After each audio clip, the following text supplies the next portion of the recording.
लोकशाहीचे भारत आपले राष्ट्र लोकशाहीचे, पण या लोकशाहीचा अर्थच माहित नाही. खंत या अज्ञानाचे आपण मोठी लोकशाही या नावाने आपण आपल्याला स्वतःला मिरवतो. आपल्याला संविधानाने बरेच काही हक्क दिलेले आहे आणि त्यातीलच एक सर्वात महत्त्वाचा हक्क म्हणजे मतदान करणे.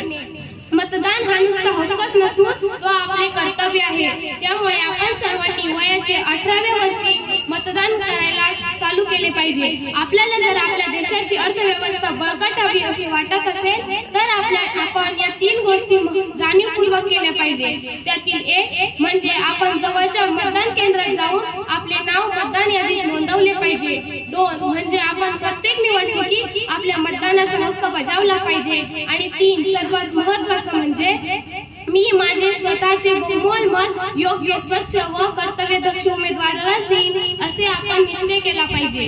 मी मतदान करू की नको, एका मतदानाने काय फरक पडतो आणि मतदान केलं कुणाचं भलं झालं असं व्यर्थ विचार करण्यापेक्षा आपण स्वतः मतदान करून इतरांनाही मतदान करण्यासाठी प्रेरित केले पाहिजे. चला तर आपण सर्वजण संकल्प करूया की येत्या 20 तारखेला आपण सर्वजण मतदान करण्यासाठी जाऊया. धन्यवाद.